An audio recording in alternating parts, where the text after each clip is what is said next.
আমার খুব করে মনে পড়তেছিল ইন্ডিয়ার সাথে যে ম্যাচটা হচ্ছিল তখন খুব মিস করতেছিলাম মাহমুদুল্লাহ রিয়াদ এবং সাকিব আল হাসানকে। তারা কিন্তু সেম ঘটনাটাই ঘটাইছিল নিউজিল্যান্ডের সাথে চ্যাম্পিয়ন্স ট্রফিতেই। সেখানে যে সাকিব আল হাসান এবং মাহমুদুল্লাহ দুজনে 30 রানে 4 উইকেট পড়ার পর যে জুটিটা করেছিল সেই জুটির মাধ্যমে বাংলাদেশ ঐতিহাসিক জয় পায় চ্যাম্পিয়ন্স ট্রফিতে। সেম টু সেম জুটিটাই গড়েছিল তাহিদ হৃদয় এবং জাকির হাসান। কিন্তু দুঃখবশত হলেও আমরা ম্যাচটা জিততে পারি নাই। এই সব দুঃখ পিছনে ফেলে পরবর্তীতে আমাদের সামনে থেকে এগিয়ে যাওয়ার জন্য আমাদের পরবর্তী ম্যাচ 24 তারিখ নিউজিল্যান্ডের সাথে। সেই নিউজিল্যান্ডের সাথে আবারও কি হবে হৃদয় জাকেরের সেই অনবদ্য জুটি? ওরা করুক বা অন্য কেউ করুক, জুটিটা একটা করতেই হবে, কারণ নিউজিল্যান্ড আছে টপ ফর্মে। পাকিস্তানের মাটিতে সর্বশেষ 3 ওডিআই ম্যাচেই নিউজিল্যান্ড বড় ব্যবধানে জয় পেয়েছে, পাকিস্তান তাদের কাছে পাত্তাই পায়নি। সেখানে বাংলাদেশ আছে মানে খুবই খারাপ ফর্মে। সেই অবস্থাতে টপ ফর্মের একটি টিমকে আমরা হারাতে গেলে আমাদের টিম হিসাবে খেলতে হবে। বোকামি ক্যাপ্টেন্সি করলে হবে না। শান্ত ভাই, তোমাকে বারবার বলতেছি, তুমি যে ক্যাপ্টেন্সি করতেছো সেই ক্যাপ্টেন্সি হচ্ছে না। প্রথমে ব্যাটিং নিয়ে ভুল করেছো।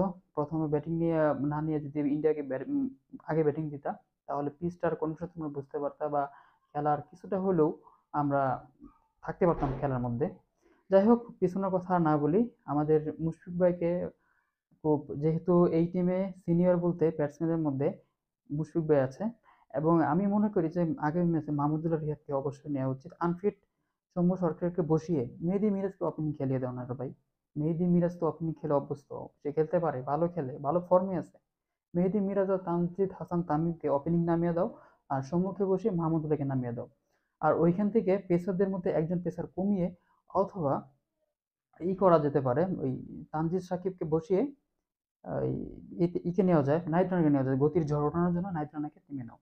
সৌম্য সরকার এবং তানজিদ হাসান সাকিব, এই দুজনকে বসিয়ে মাহমুদুর রিয়াদ এবং নাহিদ রানাকে দলে নেওয়াটাই আমার মনে হয় মানে ভালো হবে। নিউজিল্যান্ডের সাথে যেহেতু ম্যাচ, তার খুব ভালো ফর্মে আছে, ওদেরকে আমরা আটকাতে আটকাতে গেলে আগে মানে কি করা যাবে এটা বলা যাবে না, আমাদের টিম হিসেবে খেলতে হবে।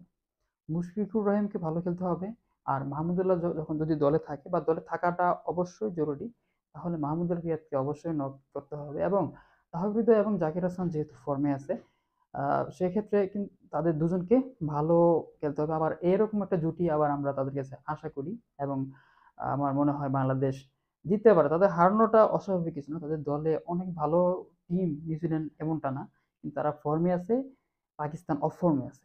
তাদের সাথে আমরা যদি জিততে পারি, তাহলে কিন্তু পাকিস্তানকে হারানোটা আমাদের মনে হয় ইজি হবে, কারণ পাকিস্তান বর্তমান সময়ে ভালো ফর্মে নাই। একটা ম্যাচ তারা জয়লাভ করে সাউথ আফ্রিকার সাথে, 352 রান চেস করে। সেই সেই ম্যাচে কিন্তু সাউথ আফ্রিকার সব মানে ভালো দল ছিল না, নর্মাল দল ছিল। সেই দলের সাথে কিন্তু পাকিস্তান জিতেছিল, কিন্তু পাকিস্তান সেই ফর্মে নাই। আর নিউজিল্যান্ডকে হারানোর জন্য, হারাতে হলে আমাদের তাদের প্রথম দিকে এসে আমাদের 2-3টা উইকেট নিতে হবে। যদি আগে তারা ব্যাটিং করে, তাদের প্রথম 10 ওভারের মধ্যে 2 উইকেট নেওয়াটাই, 2-3 বা 2-3 উইকেট নেওয়াটা খুব জরুরি। এবং বাংলাদেশের ওপেনিংটা ভালো খেলতে হবে। তানজিদ সাকিব, সরি, তানজিদ হাসান তামিম, সে কিন্তু তোমার ভালো ফর্মে আছে, বিপিএলে ভালো খেলেছে। তাকে এবং মেহেদী মিরাজকে ওপেনিং নামানোটাই আমার মনে হয় জরুরি হবে, খুব ভালো হবে টিমের জন্য। আর বাংলাদেশ দলকে জয়লাভ করতে হবে। আমরা পুরো বাংলাদেশ আমরা তাকিয়ে থাকি যে জয়ের জন্য, সেই জয়টি আমরা খুব খুব দেরিতে পাই। সেটা আসলে মুখ্য বিষয় নয়। আর সাকিব আল হাসানকে মিস করব।